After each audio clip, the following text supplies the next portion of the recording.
So in the course introduction, I met this specification that holds for June and July, and then change, and you must be sufficient in each part, so usability and design so far, and then prototyping. And then you can deliver at the exam date, the exam call, and you have to deliver all. Or we are in the situation now, intermediate delivery during the course. And when I wrote this slide, we were not in this situation, so we were waiting for the evolution of the situation. Now the date has been precise. But how many times? So what happens if you are not sufficient? So let's go to this case, because the case in which most of you hopefully are. So you're delivering pieces of the exam, part of the deliverable at the assigned deadline. So if you deliver part of the project at the deadline, so usability now and then in April design, and you are not sufficient on that part, or you're not happy with your score, you will you can revise and resubmit that part together with the entire project. Okay, so the advantage of one of the advantages of delivering during the course is that you get feedbacks. I want to be very clear still. If I see that at the first, I have an initial look at your deliverables. If they are insufficient, I'm just going to say this is not sufficient, and that's all. So don't deliver part of your documentation. You can, we can organize tutoring, so you can come and meet me or the teaching assistant and ask whatever you want. But when you deliver, that should be at the best you can do. Okay, don't say, okay, I try, submit something, so she will correct it, give me feedback. If you want to have feedbacks, come and meet me or the teaching assistant. Okay, so don't submit portion of your deliverables. Because in that case, we just, just say, okay, insufficient, and instead, if you submit the entire project in one session, that is all. So either you are sufficient and accept the score, or if you're not happy or you're not submitted, you have to redo the entire project with a new specification. Okay, so there are two different behaviors depending on when you deliver. If you use the intermediate delivery mode, you can revise your work if you are not happy with the score, or you're not sufficient. So we keep the parts. If you're not sufficient, we keep the sufficient parts. But please don't deliver schifezze. Okay. Instead, if you deliver an appello date, that is what you do. And if you're not happy with the score, you have to change the project specification. Okay, is that clear? I think it answered one of the questions that were raised before. So I stop sharing. I share a different package of slides, which is related to designing the small. Okay, designing the small is is you create now concrete pages. Okay, something that is not conceptual, something that is not abstract, something that is concrete. Has really to do with the final product directly. It gives you the look and feel of the final product. What is the input for creating concrete for page design the small is PIDM. So you start from PIDM specification, and at the same time you collect examples of content for the different subjects that you are dealing with, for the different pages. So you collect content, you take a PDM, you collect content, say I need to collect content about people, about services, about events, and let's start building pages. So the outward are page structures. So page structures that show where the links are, how they are represented, how content are located, which are located in the space, and then commented examples of pages with realistic content, and with realistic content and with more realistic and refined layout. So they can be commented, what I call screenshot, and what designer call wireframe, even though wireframe for designer have a very the layout property are much more defined. But since you're not designer, you're not expected to do wireframes. Requesting control, yes. Please go ahead. I have a request of doing something.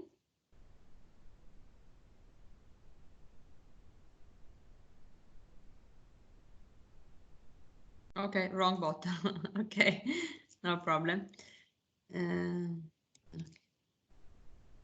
Okay, and these are some examples. Designer, and I apologize for designers in the group if I am not very precise in my terminology, but anyway, for sure they talk about low high fidelity wireframe, where the concept of fidelity has to do with the distance from the final product. So a low fidelity is very distant from the final product. High fidelity is you are very close to the final product. So what you have to do are low fidelity wireframes. So they're also called digital sketches or screen blueprint. They should focus on what the screen offers and only partially on what it looks like. So that is the focus. I mean, of course, you can also focus on the look and feel, but it's the basic visual organization of contents. And that is typical of low fidelity wireframes. High fidelity wireframes give all these, tells you what the screen offers, but also give you the look and feel property of the interface, and shows the visual organization of content, navigation, interaction elements, and their visual properties. Okay, so sketches are example of low fidelity design, in which you just show the various the sketches. Exactly, they're called sketches for a reason. Show the elements and how they are connected. These are other example low fidelity wireframes, what I call page structure. So it's really the ingredient. What does a page, what is aggregating in one page? These are medium fidelity wireframe, in which you try to figure out what are the space elements, the element in the layout, in the space of the page or the screen. And here is a high fidelity wireframe, in which, apart from the quality of the image, I give you some detailed specification about the font, the format, the allocation of image. You know, that is a sort of the one on the left is a sort of refinement, concrete refinement of what is on the right, in which you use fictitious or real contents to clarify the meaning of the element on the right. This is another example instead of page structure, as we meant, that you can use. Very simple. You can also use a structure like this one, in which you basically, it's a sort of intermediate representation, in which you clarify what are the examples, and you provide more details about with respect to the previous one. So with some notes, or this one, which is at the same level of abstraction. What is important? These are all sort of intermediate artifacts in your design process that I ask you to report. Okay, what is important that you reason about where are the landmarks, where are the structure links, where are the transition links,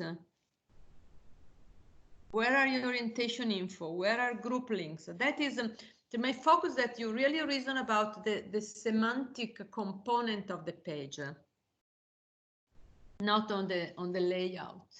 Of course, if you have a designer in your team, I expect that the final, that you go up to the point in which you have a nice and refined wireframe, because it's they know how, designers know how to do it. But for the purpose of the exam, that's something that you will learn from your design colleagues, not from me, because it's typically not part of an engineering work. So these are other examples in which you have these structures, rough content. You have started defining some labels for the links, but you have comments on the various parts. And again, we can see further example here. When I talk about commented screenshot, I mean exactly something like this. This is the same one in the specification of the exam document. It's something which is really rendered through a page which is a realistic page. So something like, if you go up to this screenshot, so this fidelity high frame, if you compare this element with this element here, so if you compare these two, okay, consider the one on the left and this one. What is the main difference? Here you have all the elements, but there is no comments. It's really pure. In the newspaper you say pure layout, pura impaginazione.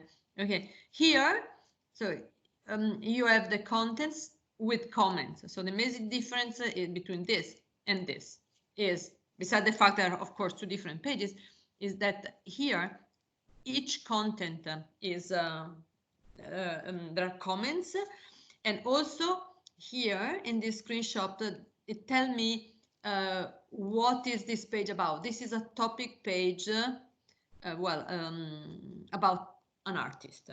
Okay, so this is an example of topic page about an artist. Okay, so why do you need all this in the small specification?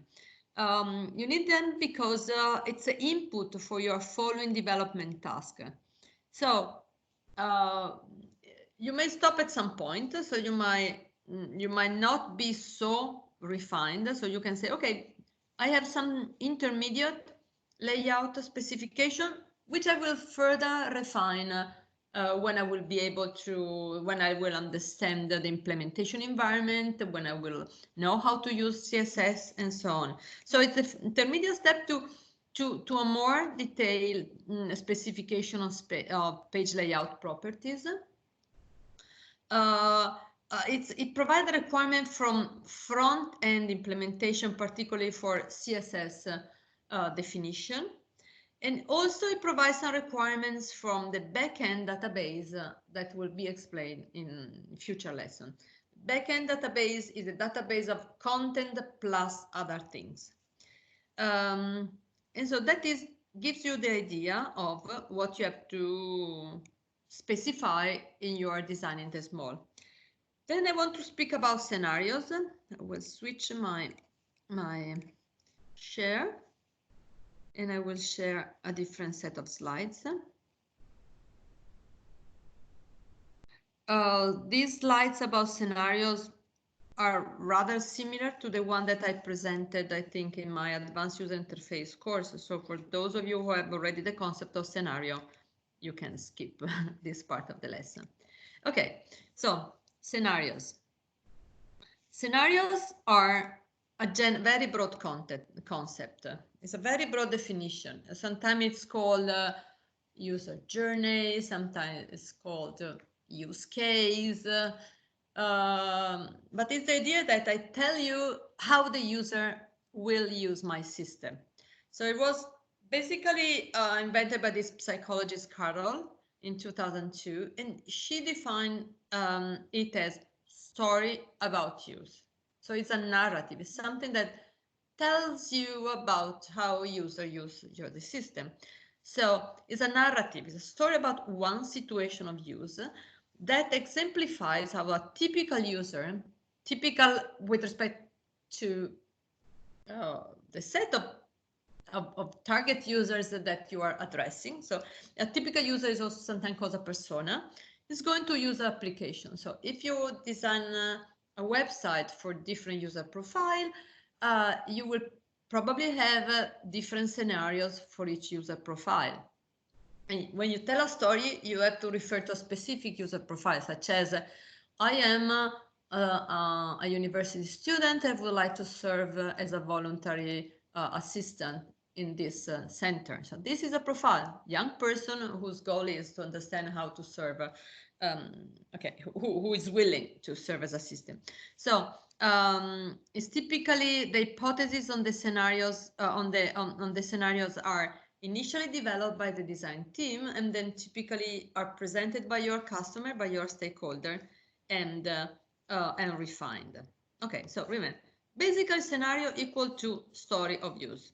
So there again similarity also with UML use cases, user journey in design, user story in design, storyboards also in cinema, in movie design, similar name, different names, similar underlying content. So similar idea that I give you an example of use.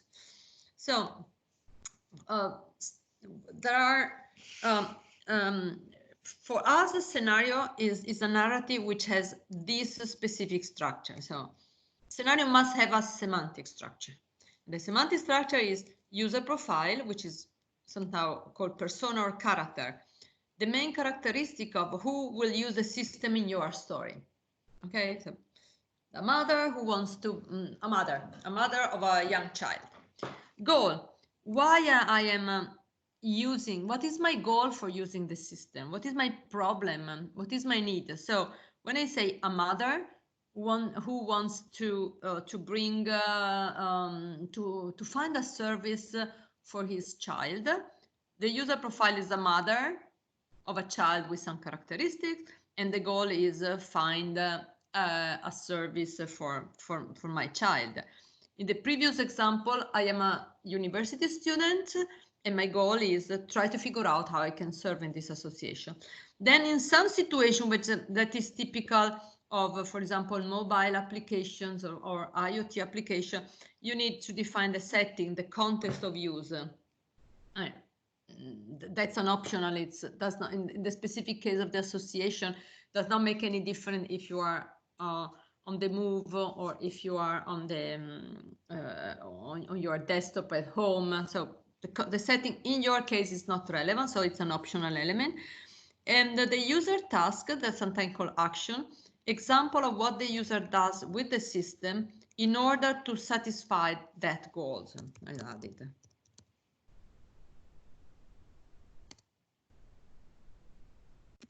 Okay, so that is so we have three fundamental components: user profile, goals, and task.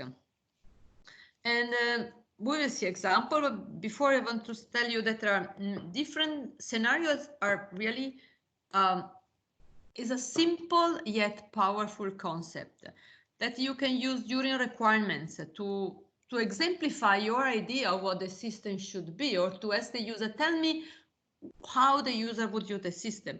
It's crucial in design, and you will use it in design.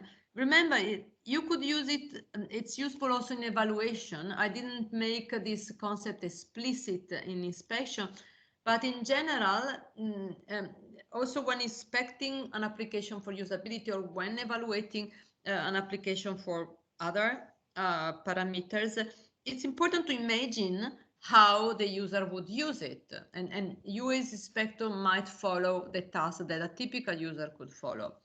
Then it's important for prototype and implementation. So when I have scenarios, I can start implementing the feature for rendering those scenarios so that I can make a demo on meaningful example of use. So you can scenario-driven implementation means that you implement the general architecture in a general way, in a modular way, but the feature, when you want to make a priority of what to do first, you can implement the feature that allows you to demonstrate interactively your main scenarios. And then during demonstration is a way to play a demo. Very often I work with company, and when I ask them, when during project, people from company give demos, I mean, they give demos without having in mind any story of use, any scenario. They just give them about the features, the functionality that they are more proud of, without any logics in terms from the user perspective. Demos of an interactive system, this is my strong recommendation, should be scenario driven, should simulate what the user would do with the system, and should say explicitly to the person you're demonstrating to what is the scenario. So what is the user and what is the goal and what you're doing, so that you give, I mean, people feels you have to create a realistic environment for your demo, and the realistic environment is describe a scenario and follow a scenario during interaction. There are different levels of abstraction depending on where you are, if you are in requirements, design, demos, or so on. For example, during demo, your scenario should be very, very, very detailed. You should make explicit each single click. You have to write down any single click, so you don't risk to click in the wrong place, which is not implemented. So you don't risk to follow the wrong path and to be totally and to create trouble with your system. So during design, during demo is very detailed. During design is relatively detailed. You focus on the main task and how they are performed. So these are an example of narrative. And this is an example of requirement scenario. I'm not going to read it, but I just pinpoint that the user are underlined in red. So Harry is a child. And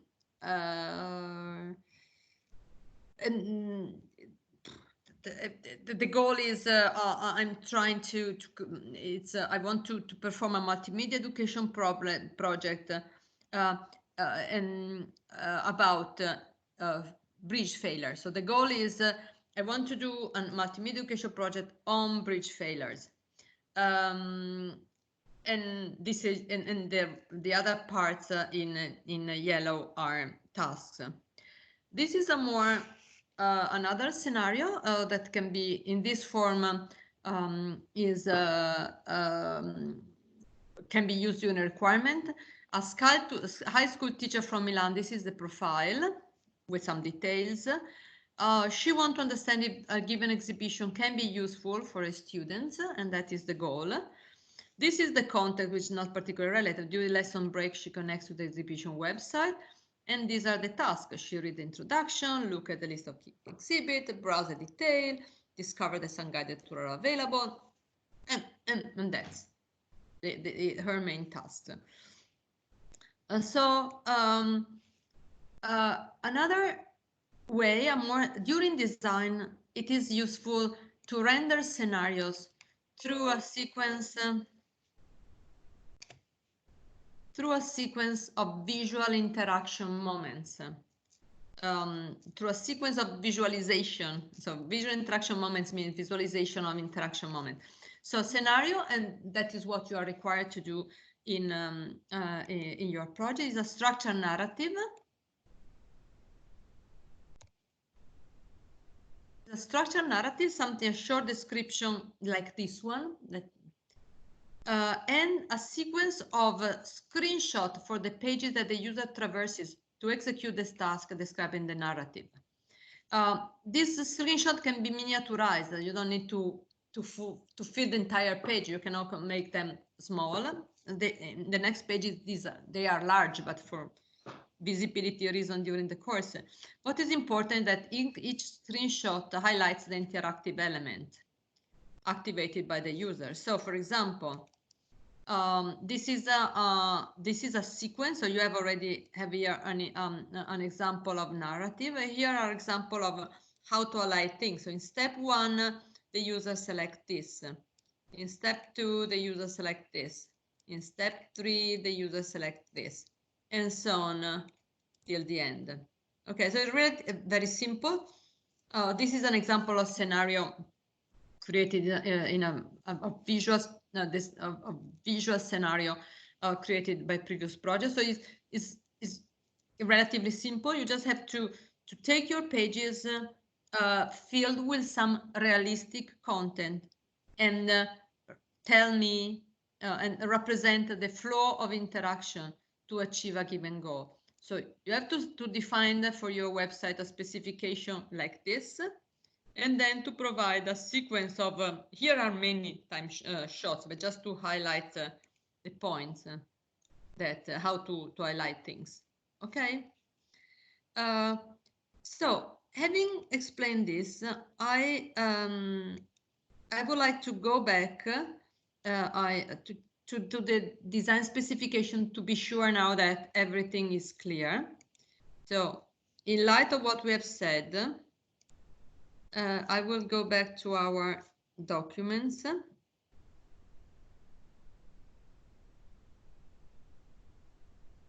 Okay. Okay. So this part should be clear. Any question about this, what you have to produce here? If you have questions, write them down in chat. Then designing the small commented page structures. And this is the example reported here. These are example of commented page structures. Okay, page structures. Clear? Any question? Okay.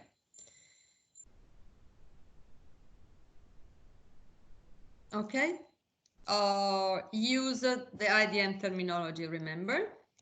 Design, okay, make this structure for each kind of topic and in this way. Interaction scenarios, short narrative, and miniaturized screenshot. Okay. At least 3.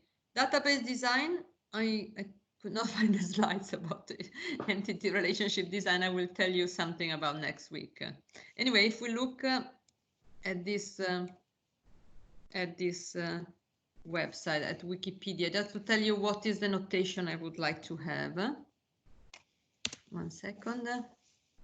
Okay, this is the notation. I switch.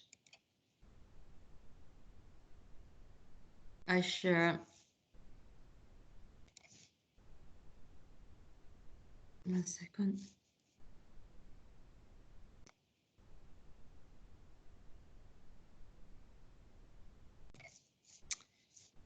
I would like to share this.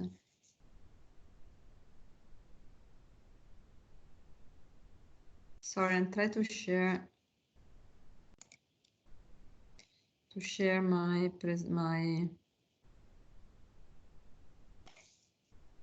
okay, let's do this. Okay.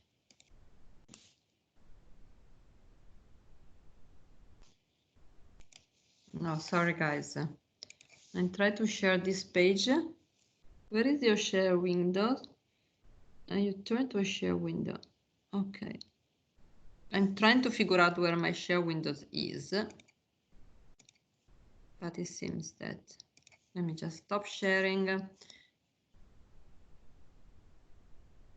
Okay, we'll answer a question. Just one moment that I share this window. But probably it's easier.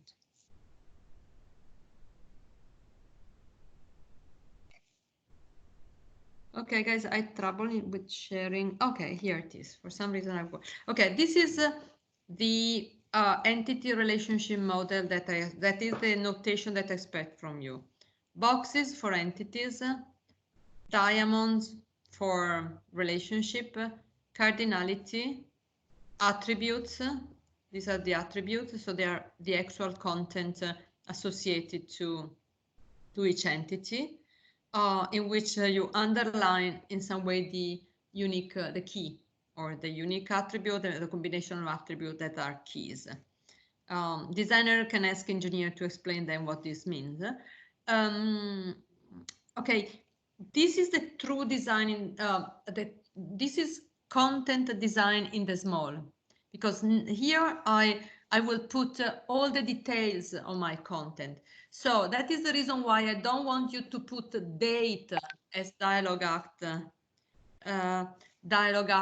when you make IDM design.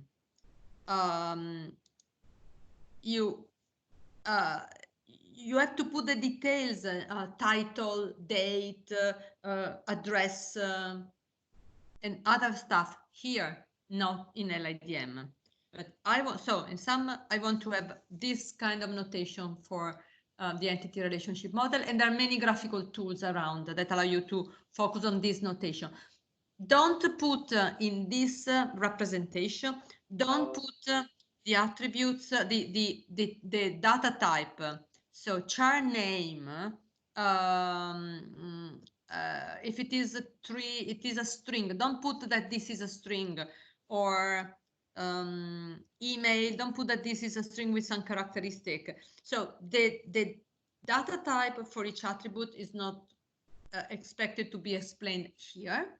It is expected to be represented in the relational tables that you also have to represent.